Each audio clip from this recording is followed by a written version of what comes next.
Como é bom estar aqui na presença do Senhor e adorando a Ele, não é verdade? Nossa, é muito bom, muito bom. Quando a gente passa tempo sem se reunir com a igreja, a gente sente uma falta dessa comunhão, desse momento de adoração, quando podemos estar com os nossos irmãos, em comunhão com os nossos irmãos, comunhão com Deus. Né? Minha mãe falava assim, nossa Emerson, acho que eu vou mandar um dia para você um travesseiro e um colchão para você morar na igreja. E sabe que tinha hora que eu queria estar aqui na igreja mesmo, o dia todo. Ratinho de igreja. Já teve esse sentimento já? Sim ou não? Só eu? Ou mais alguém? Pode levantar a mão, isso, admite comigo também. Fala, tem hora que dá vontade de morar na igreja. Não é esse o objetivo, querido, não entenda isso, né? Senão o Revenozinho não ia fazer reforma das salas para treinar você para enviar, ia fazer dormitórios. Então não é o caso, não confunda as coisas. Mas eu tenho certeza que em um momento ou outro, deixa eu só ajeitar minha televisão aqui, que um momento ou outro você já pensou em passar um tempo em alguns lugares. Por exemplo, se eu te mostrar essa seguinte foto, olha só esse furor, gente, fala a verdade, tem até uma glória ali, ó, vista para o mar, você não está vendo aí, mas vista para o mar, coqueiro, olha só esse lugar. Mas hoje de manhã o Revenozinho falou assim, não, eu não quero morar aí não, porque é muito caro fazer a manutenção. E eu pensando nisso, né, então eu trouxe uma outra foto para você. Próxima foto. Olha aí não é tão caro, né? Aí dá para montar uma tenda, dormir aí debaixo dessa árvore, contemplando essa natureza maravilhosa. Fala a verdade, você não queria ficar um pouquinho aí nesse lugar aí ou não? Fala a verdade. Levanta a mão, meu irmão, vamos lá. Aê, obrigado. Não estou sozinho nessa. Tem gente levantando a mão inteira, me leva, Deus. É isso aí. Eu também, olha que lugar maravilhoso. Mas sabe, igual eu e você, os discípulos também quiseram, num momento, falar assim, nossa Deus, nós queremos ficar aqui. Queremos fazer morada aqui, queremos permanecer aqui, não queremos ir para lugar nenhum. E é o que eu quero ler com você, Marcos capítulo 9. Eu vou colocar aqui no telão esse primeiro texto, mas eu quero mesmo assim que você abra, que nós vamos consultar várias vezes esse texto. Marcos capítulo 9, a partir do versículo 2 ao versículo 8. Marcos 9, versículo 2 ao versículo 8. Onde os discípulos também fizeram esse pedido para Deus. Deus, deixa a gente permanecer aqui, eu não quero ir embora daqui, eu quero ficar aqui. Essa atmosfera de adoração, eu quero permanecer aqui. Olha só, Marcos capítulo 9, versículo 2 ao versículo 8. Se alguém não tem Bíblia, pode acompanhar comigo, mas logo mais eu vou chamar um outro texto, e propositadamente não vou colocar aqui na tela, para que você acompanhe mesmo na sua Bíblia. Marcos capítulo 9, versículo 2 em diante diz, 6 dias depois, não se importa com quantos dias foi, o que eles estavam fazendo antes, mas diz o texto que tomou Jesus consigo Pedro, Tiago e João. 3 dos seus discípulos. Ele separou esse grupo seleto. Para quê? Levar eles a sós, à parte, a um alto monte. Outros textos, quando você lê um texto, por exemplo, dos evangelhos, você sabe que, por exemplo, Mateus, Marcos e Lucas, geralmente eles narram as mesmas histórias de pontos de vista diferentes. Outro texto fala que Jesus levou eles a sós com o propósito de orar. Tinha um propósito, você sabe, Jesus Cristo não perdia uma oportunidade de subir no monte e orar, buscar o Senhor. E ele levou esses 3 homens, Pedro, Tiago e João, para ter uma experiência diferente de oração. E olha só o que aconteceu. Foi transfigurado. Diga comigo, transfigurado. Diante deles, e as suas vestes tornaram-se resplandecentes e sobremodo brancas, como nenhum lavandeiro na terra as poderia alvejar. Olha só a descrição que Marcos faz. Olha, não consigo descrever para vocês, é como se ele estivesse falando assim, mas olha, eu nunca vi roupa tão branca como aquela, nem Vênus, nem Homo poderia alvejar essa roupa, e eu falo para você que seria o sonho de consumo de toda dona de casa, fala a verdade. As roupas de Jesus você não precisava lavar, está tudo branquinho, tudo bonito, resplandecente. Agora não, hoje em dia tem que passar alvejante, tem aquelas roupas de linho que tem que passar misericórdia, graça e luz. Mas vamos lá. Diz o texto que ele foi transfigurado, ou seja, algo tomou Jesus. Ele se revestiu de glória. Algo que o nosso dicionário não pode descrever. Algo que as nossas palavras, e Marcos tentou com todas as palavras descrever o que tinha acontecido, mas ele não foi capaz. Mas Jesus realmente se mostrou em sua forma eterna, como ele é, na presença daqueles discípulos. Outro texto fala que até do rosto de Jesus emanava luz. Imagine essa cena. É difícil de imaginar, porque a gente nunca viu algo igual. Mas é isso que nós vamos contemplar eternamente na presença de Deus. Mas o texto continua. Próximo versículo. Diz o seguinte, por favor. Apareceu-lhes Elias com Moisés. Elias aqui representando todo o ministério profético do Velho Testamento. E Moisés, toda a lei do Velho Testamento. Mas realmente Elias e Moisés estavam ali. E o que eles estavam falando? Falando com Jesus, eles estavam conversando com Jesus. Os outros evangelhos dão detalhes do que era o assunto desses 3 homens. E adivinha, eles não estavam falando sobre o jogo do Flamengo contra o Botafogo, né? Que o Flamengo deu uma saraivada no Botafogo. Não estava falando também da derrota do Corinthians para o São Paulo. Não estavam falando dessas coisas passageiras da vida, mas eles estavam falando sobre algo muito mais importante, que é para mim e para você. Estavam falando sobre a partida. Outro texto fala que eles falavam sobre a partida de Jesus. Eles estavam falando sobre a cruz, que Jesus Cristo ia enfrentar logo mais. Eles tinham uma conversa séria, onde incluía eu e você. Nós estávamos incluídos nessa conversa. Você consegue entender isso? Nós estávamos incluídos lá, conversando com Elias e Moisés. Então Pedro, um dos mais afoitos de todos os discípulos, eu imagino essa cena, tomando a palavra, Jesus, Moisés, Elias, estão resplandecendo aí, posso dar uma sugestão? Por que Pedro não ficou quieto, né? Mas não. Posso dar uma sugestão?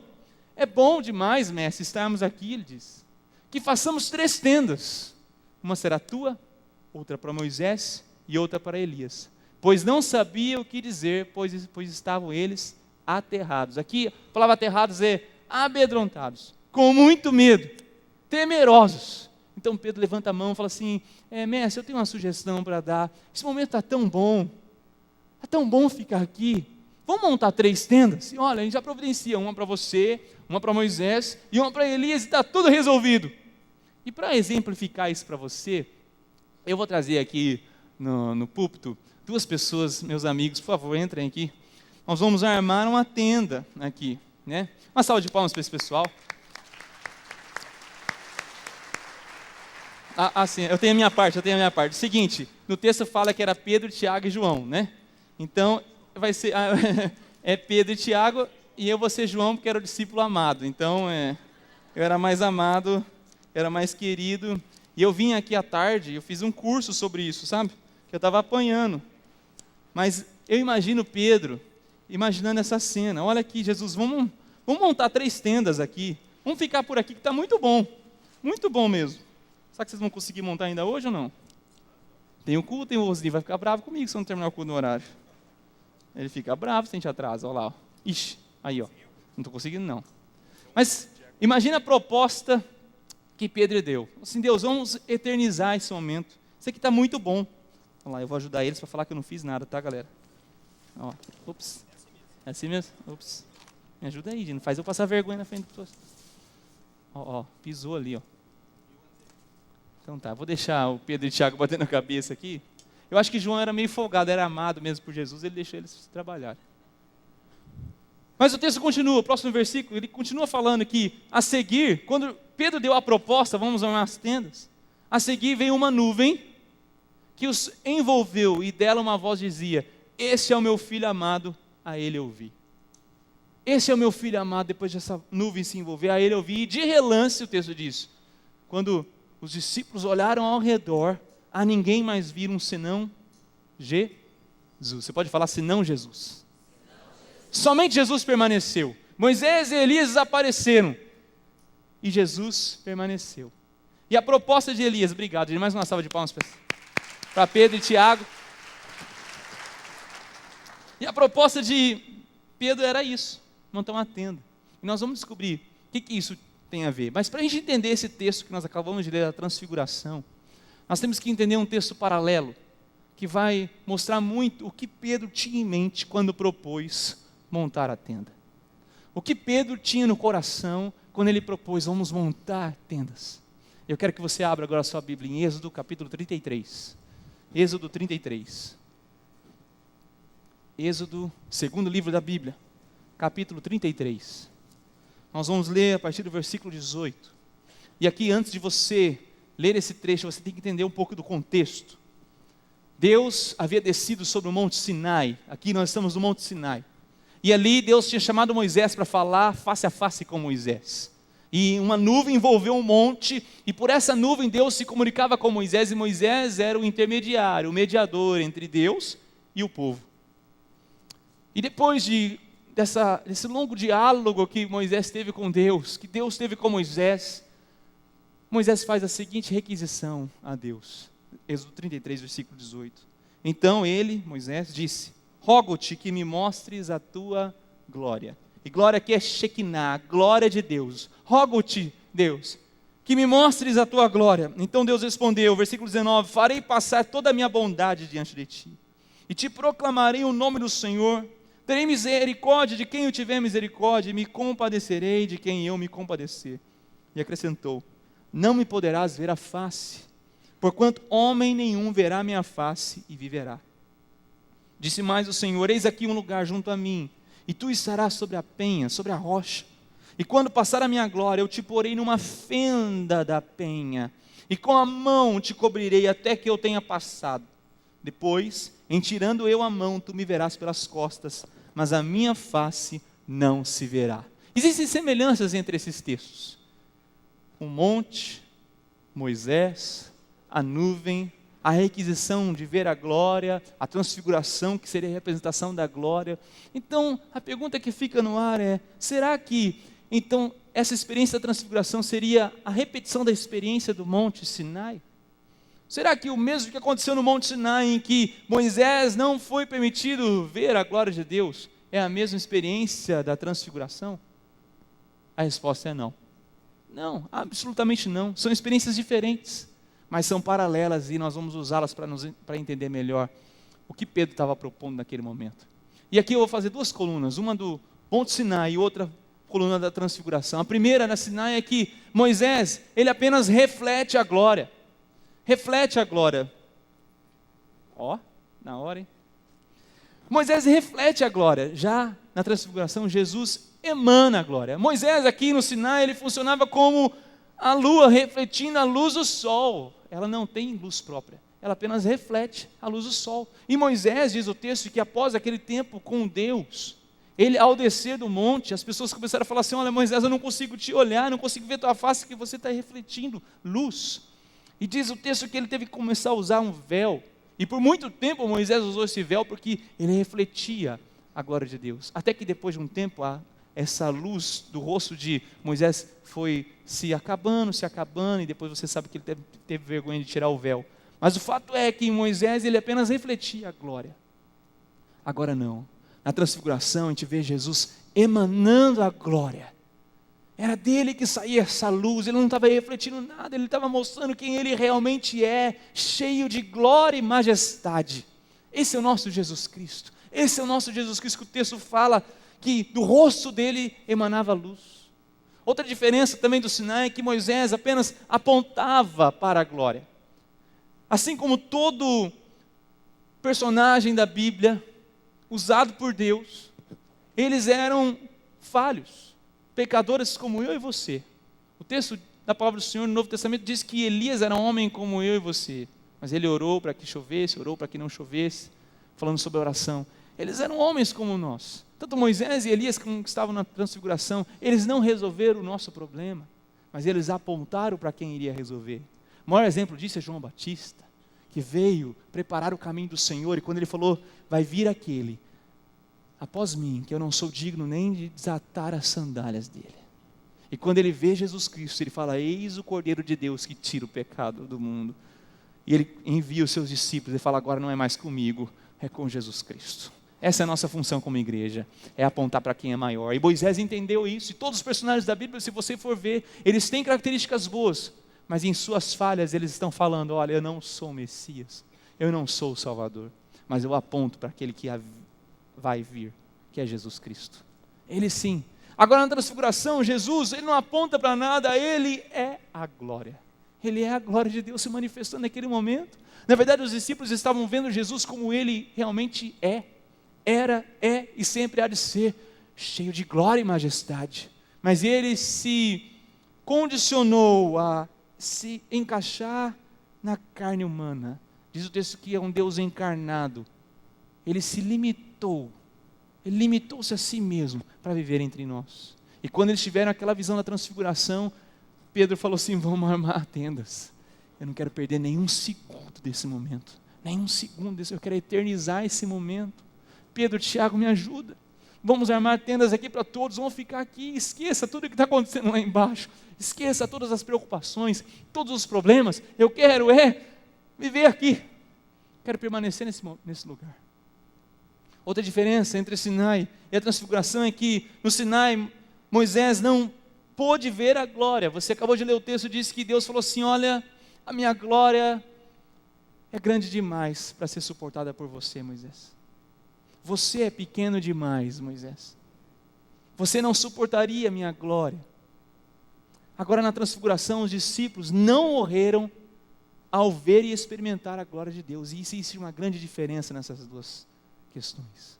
Moisés, no Sinai, que não foi permitido ver a glória porque poderia morrer, e os discípulos, na transfiguração, viram, contemplaram a glória e permaneceram vivos para contar a história. Tanto é que a história chegou para mim e para você. Mas no Velho Testamento era como se Deus estivesse falando para Moisés, Moisés, você é um ser finito, um ser caído. Você não consegue conter a minha glória. E olha, Moisés, eu não permito que você veja a minha glória porque eu estou protegendo. Aliás, Moisés estava sendo protegido por Deus, do próprio Deus. Você entendeu o que eu falei? Moisés estava sendo protegido por Deus, do próprio Deus. Deus estava falando para Moisés, Moisés, eu vou te proteger, não vou deixar isso acontecer porque você, essa glória, ela é tão grande, que nenhum ser humano que contemplasse essa glória poderia continuar vivo. Mas na transfiguração isso não aconteceu. E você sabe muito bem onde eu quero chegar. A presença de quem estava ali? Jesus Cristo de Nazaré, o Messias, a glória em pessoa, aquele que fez uniu esse grande abismo que há entre nós. Agora, qual que é a proposta de Pedro? E nós vamos entender isso. Pedro fala o seguinte, mestre, bom estarmos aqui, que façamos 3 tendas, mestre, vamos fazer algumas tendas, nós temos que entender o que estava acontecendo ali na cabeça de Pedro. Quando ele usa a palavra tenda, é a mesma palavra para tabernáculo, e você sabe que lá no Sinai, no texto que nós lemos, quando Moisés desce, ele desce com todas as instruções, desce do Monte Sinai, ele desce com todas as instruções para se montar o tabernáculo. E o tabernáculo nada mais era do que uma grande tenda, onde vários rituais religiosos tinham que acontecer para que o homem se achegasse a Deus, para que o homem se relacionasse com Deus. Então, Pedro estava fazendo o seguinte, precisamos criar rituais litúrgicos, precisamos fazer mediação entre o ser humano e a divindade, vamos montar tendas, vamos criar tabernáculos, vamos nos proteger, Pedro e Tiago, vamos nos proteger porque nós estamos vendo a glória de Deus, e se Moisés não foi permitido ver a glória de Deus porque ele morreria, quanto mais nós estamos perdidos, vamos criar rituais, nós precisamos preparar o local para sacrifício, nós precisamos de um sacerdote, nós precisamos de um mediador entre nós e Deus. Pedro estava dizendo isso, com essa proposta. Precisamos criar alguma coisa que faça mediação entre nós e essa glória maravilhosa que nós estamos contemplando. E realmente nós temos que entender algo, querido. Existe um grande abismo entre nós, que a Bíblia descreve como pobre, cego e nu. A Bíblia descreve como pecador. A Bíblia descreve como homens e mulheres caídos. E Deus, que a Bíblia descreve santo, santo, santo. A Bíblia descreve como cheio de majestade, digno de glória e poder e honra. Existe uma grande diferença. É inatingível pelos nossos próprios esforços. É inatingível pelos rituais litúrgicos. É inatingível se criarmos tendas e mais tendas. E o Velho Testamento todo mostra isso, porque todas as vezes eles precisavam fazer um sacrifício. E esse sacrifício não era suficiente, eles voltavam a fazer o sacrifício. E esse sacrifício não era suficiente, voltavam a fazer sacrifícios. E às vezes o sacerdote morria, por isso que ele entrava com um sino ao seu lado e amarrado numa corda. Porque se ele entrasse em pecado, ele só sairia arrastado de lá de dentro. Porque ele não era o mediador aprovado por Deus. Ele não era perfeito, ele não era o Cordeiro de Deus, que realmente tira o pecado do mundo, que é Jesus Cristo, somente Ele. Existe um grande abismo, mas glórias a Deus, que enviou a Jesus Cristo para cobrir esse abismo. E diz o texto que Ele fez o ministério da reconciliação, Ele reconcilia Deus, o santo, santo, santo, o perfeito, com o homem caído, e é em Jesus Cristo que nós temos esse acesso. É Jesus Cristo, e é por isso que a resposta de Deus para a proposta de Pedro é essa. Esse é o meu filho amado, esse é o meu filho amado, a ele ouvi. É como se Deus estivesse falando: nada de tendas, nada de tabernáculos mais, acabou. Acabou o sacrifício que não resolve, acabou o sacerdote que é imperfeito. Este é o meu Filho amado, Jesus Cristo, é o Filho de Deus, a Ele somente eu vi. E como resposta disso, de repente, diz o texto, num relance, Moisés e Elias desapareceram. Era como se Deus estivesse falando: olha o meu filho, ele cumpriu tudo que os profetas, representados por Elias, profetizaram no Velho Testamento. Olha o meu filho, Jesus Cristo, ele cumpriu tudo o que a lei dizia a respeito dele. Ele veio para cumprir tudo, e você sabe que Jesus Cristo mesmo veio, falou: eu não vim para revogar a lei, mas eu vim para cumpri-la. Ele cumpriu tudo, ele é perfeito. A ele, e somente a ele, Pedro, Tiago e João, somente a ele eu vi. Naquele momento, Moisés e Elias desaparecem, e permanece somente Jesus Cristo. Não há mais necessidade de tendas, não há mais necessidade de rituais litúrgicos. Eu imagino que se um de nós nos encontrássemos com uma pessoa lá do Velho Testamento e tivéssemos uma conversa com essa pessoa, quem sabe ela ia perguntar para você: como é que você se relaciona com Deus? E você ia falar assim: olha, eu me relaciono com Deus, eu acordo, dobro meus joelhos na cama e falo com Deus. Mas você não faz nenhum sacrifício? Não, eu me dobro na cama, eu venho na reunião de oração na igreja, que tem reunião de oração todo dia das 6h30 às 7h30, lá com as pessoas, com os irmãos, nós oramos, nós intercedemos. Mas vocês não precisam de um mediador, de um sacerdote, não é só de vez em quando, vocês não precisam levar um sacrifício. Não, eu imagino que ele ia colocar a mão na cabeça e falar assim: mas como? E a sua resposta seria: porque Jesus Cristo é o Cordeiro perfeito, é o Cordeiro pascal que lá no Egito foi mencionado. Ele é o Cordeiro de Deus, que lá na cruz morreu por mim. E hoje sim eu tenho livre acesso a Deus, não pelos meus méritos, não pelos meus rituais, não pelas tendas que eu posso montar e armar, não, mas por causa de Jesus Cristo. Esse é o meu Filho amado, a Ele ouvi. E muito interessante nesse texto da transfiguração é o seguinte: e toda vez que a gente lê a Bíblia, a gente tem que fazer isso.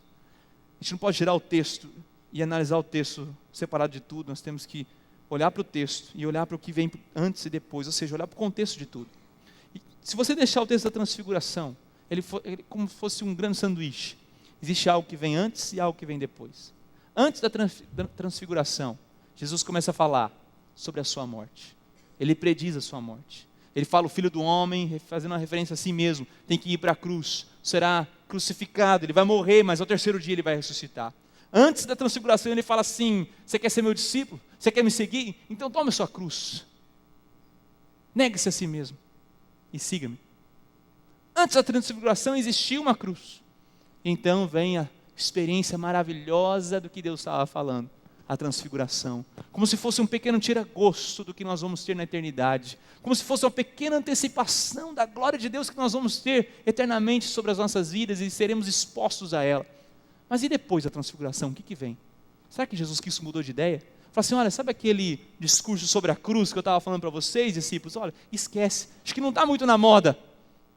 Vocês gostaram daqui? Pedro, Tiago e João devem ter falado: claro que gostamos, a gente quer viver aqui, mas olha, como vocês gostaram, então esquece todo aquele discurso da cruz, vamos para a glória, vamos para o monte. Não, Jesus Cristo, ele, pelo contrário, ele desce do monte. E a primeira coisa que ele encontra depois da transfiguração é um garoto, possesso pelo inimigo. E lá Jesus Cristo cura esse garoto. E em seguida ele não muda seu discurso. Jesus Cristo continua falando: é necessário que o Filho do Homem padeça, vá para a cruz, mas ao terceiro dia ele vai ressuscitar. Não existe glória, querido, sem cruz. Não existe glória sem cruz.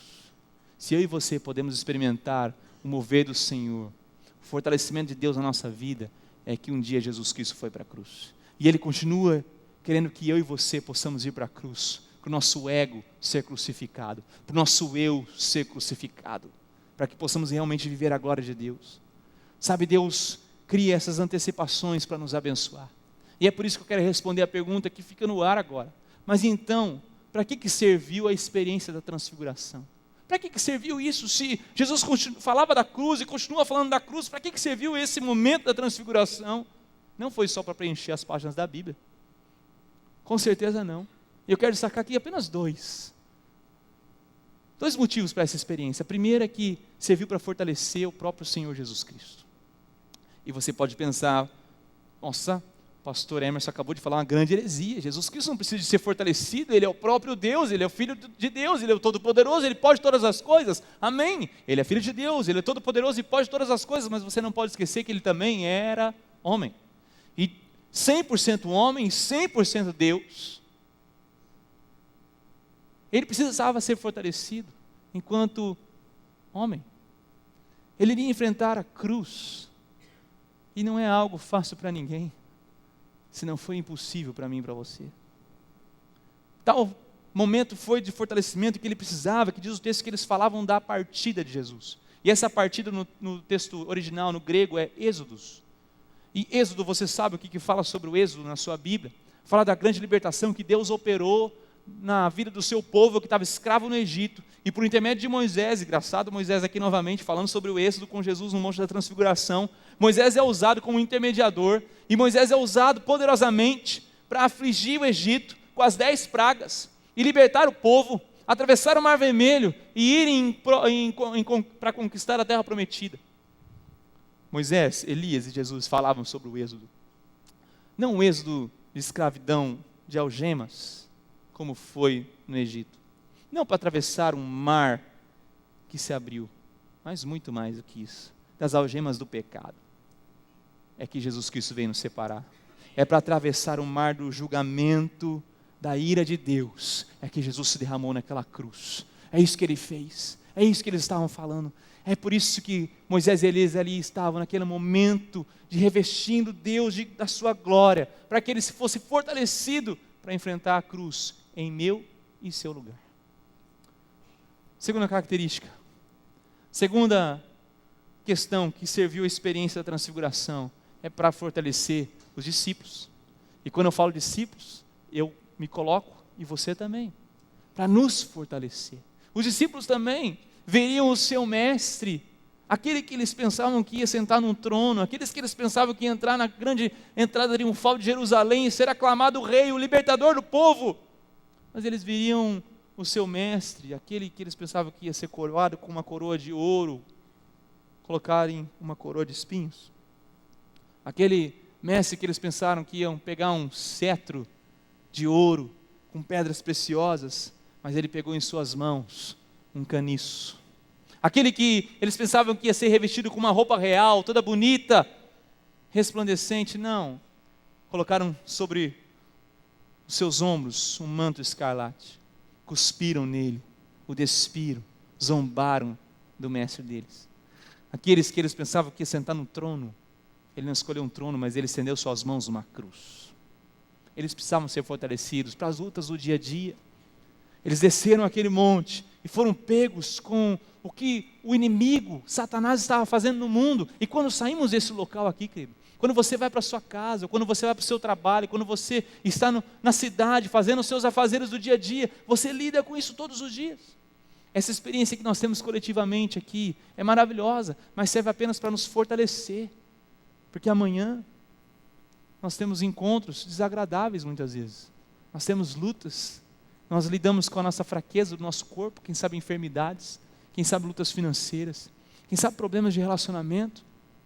Mas lembre-se, a transfiguração, o momento que você tem de intimidade com Deus, o momento que eu entendo o seu coração, e é genuíno, isso é do coração do ser humano, que dá vontade de armar tendas e permanecer ali e não sair mais. Esses momentos não são eternos aqui, mas eles servem para te fortalecer. Sabe aquela cura, aquele milagre que você recebeu? Quem sabe você falando, eu queria outro. Querido, saiba que aquele momento foi para te fortalecer. Aquele momento foi para fortalecer você, porque há muito o que fazer. E Jesus Cristo continuou com o mesmo discurso, falando, discípulos, nós vamos descer, porque há muito o que fazer ainda. Eu tenho que passar por uma cruz. Eu tenho que ir para a cruz. E eu tenho um chamado para vocês. Você sabe como que esses homens foram usados tremendamente para espalhar o evangelho sobre a face da terra. E o resultado é eu e você. Pedro, Tiago, João, todos os apóstolos ali foram usados tremendamente para espalhar a mensagem do cristianismo. E se a salvação chegou às nossas vidas, é porque um dia Deus usou esses homens. Agora, quando nós olhamos Pedro, aquele que falou, vamos armar tendas. Quando olhamos a experiência de Pedro, antes da transfiguração, Jesus Cristo certa vez perguntou para os discípulos: olha, o que o povo está falando que eu sou? E os discípulos responderam: olha, uns dizem que você é João Batista, outros Elias, um profeta, um rabino famoso, estão falando um monte de coisa de você. Então Jesus volta essa pergunta para os seus discípulos, para aqueles 12 escolhidos, e pergunta: e o que vocês dizem que eu sou? Então Pedro, mais uma vez, disse: tu és o Messias, o Filho do Deus vivo. E Jesus falou: essa é a verdade, eu concordo com essa declaração, mas sabe, Pedro falou isso porque ele conhecia isso, ele compreendia isso, mas ele ainda não tinha experimentado isso. E quando ele sobe no Monte da Transfiguração, realmente ele experimenta e vê quem realmente Deus é, o Filho de Deus, envolto em glória e majestade. É por isso que eu posso escrever isso aqui no telão: precisamos experimentar o que já conhecemos, a fim de sermos fortalecidos para as lutas da vida. Você pode ler comigo? Precisamos experimentar o que já conhecemos, a fim de sermos fortalecidos para as lutas da vida. Sabe que aqueles momentos em que você quer armar tendas, é genuíno, eu compartilho isso com você, dá vontade de não sair dali, dá vontade de ficar na presença de Deus, mas sabe que vai ter aquele momento que você vai ter que se levantar e falar: Deus, agora eu estou fortalecido, para a luta que vier, eu estou fortalecido, porque agora, Pai, muito mais do que conhecer, eu quero experimentar o que um dia eu conheci. E sabe, muitos de nós ficamos apenas com conhecimento intelectual de quem é Deus, conhecemos muito bem Deus, sabemos muito bem da palavra, mas nós não experimentamos, e é como difícil sair daqui para o coração, experimentar isso, creio que Deus não vai te encontrar em tendas, você não vai precisar armar tendas como Pedro, Tiago e João estavam propondo, mas você vai encontrar sim essas experiências aos pés de Jesus Cristo. Isso você vai, e realmente você vai começar a experimentar aquilo que você conhece. Para quê? Para que você possa ser fortalecido para as lutas da vida. Sabe, querido, dias depois, Jesus Cristo subiu em outro monte. Não era mais o Monte Sinai, nem o Monte da Transfiguração, mas era o Monte do Calvário. Na Transfiguração, Jesus Cristo foi revestido de glória e luz. No Calvário, Jesus Cristo foi despido e se revestiu das nossas trevas, pagou o nosso pecado.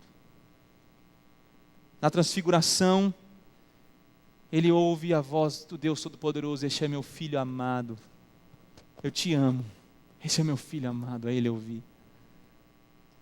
No Gólgota, no Calvário, Jesus Cristo clama: Eli, Eli, lama sabachthani, Deus meu, por que me desamparaste? Sabe por quê? Ele enfrentou tudo isso no Calvário, simplesmente porque Ele quer que você não apenas o conheça, mas para que você o experimente. Não por meio de tendas, não por meio de rituais religiosos, que muitas vezes nós estamos tão presos, mas por uma profunda intimidade com Ele. Quem sabe hoje é dia de você tomar uma decisão na sua vida, e parar de ver esse cristianismo ralo, esse cristianismo apenas da mente, e viver um cristianismo de coração, de experiências com o Espírito Santo de Deus, experiências com Deus. Quem sabe está na hora de você se dispor a orar mais, querido, a buscar mais a Deus, e parar de ser só uma teoria, mas realmente ser uma prática na sua vida. Essa é uma igreja que encoraja muito a você, a todos aqui, a buscarem mais a presença de Deus, a buscarem mais da vontade de Deus sobre a nossa vida. Quem sabe hoje está na hora de você destruir suas tendas e falar: o meu relacionamento com Deus é através de Jesus Cristo, é Ele, eu quero sim experimentar aquilo que eu já sei, Deus. Eu sei que o Senhor é poderoso, mas querido, muito mais poderoso do que saber que Ele é bom demais poder experimentar da bondade dEle. Isso não tem igual, é infinitamente melhor, infinitamente melhor. Pai, nós te louvamos, nós te agradecemos pelo privilégio que nós temos, ó Pai, de sermos chamados filhos e filhas de Deus. Porque, ó Pai, diferentemente lá da experiência do Sinai, em que Moisés não pôde contemplar a Tua glória, nós hoje podemos contemplar a Tua glória pelo Filho de Deus, que é Jesus Cristo.